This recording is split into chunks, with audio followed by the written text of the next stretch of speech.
If you haven't asked yourself how AI is going to affect your business model, you probably should. Because if you're in education or information services, aka if you've ever made a course and sold it, or if you do coaching programs, or any of that type of business model, all that information that you used to sell is not only readily available because it was readily available on Google, but it wasn't easily accessible. And that's what allowed you to arbitrage that for your course or for your coaching program or for your mastermind group. But now that information is also readily accessible via ChatGPT, Grok, Gemini, or any other of these AI models that are coming out. So what does that mean for your business model? How are you going to have to adapt? Now, moving forward, there's going to be two really big ways that you're going to be able to still maintain relatively the same business structure and or same business model, but how you go about it and what you're gonna have to do to evolve is gonna change a little bit. The first one is, instead of selling people on the information, you are going to sell them on the community that they get with it. This is something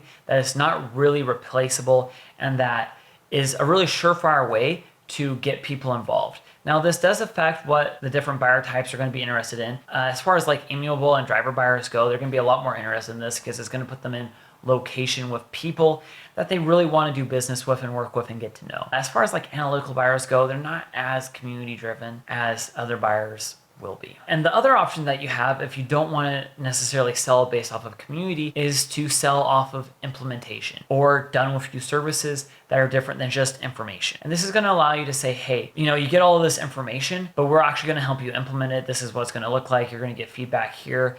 This is what the results are going to be, XYZ. And both of these two options are going to be much better, but you can see how AI is affecting it. And the thing is, with the implementation aspect, is the moat isn't as big as it is with the community. The community is going to be really hard to replace with AI. Implementation is like, hey, ChatGPT, can you do this? The Apple keynote was today for Worldwide Developer Con or whatever that they do each summer, and they just released Apple Intelligence. And you can see Siri doing in-app tasks and how big that's going to be. And this is just like phase one of what Apple's doing. We can see ChatGPT doing more and more complex features and tasks that OpenAI has developed ChatGPT to do. And we've seen it work with more and more applications. And this is just going to get better and better. And especially with more AI models being rolled out, there's going to be AI models solely dedicated to essentially what implementation in this is. So I wouldn't bet on this moat being as big as the community moat, but if you can tie those two together, you're going to be in a very safe spot where your business is going to be able to thrive for years to come. And your customers are going to be extremely happy with it because they're going to get more value than just the information. If you got any value from this, please subscribe to the channel. It helps me reach more entrepreneurs just like you.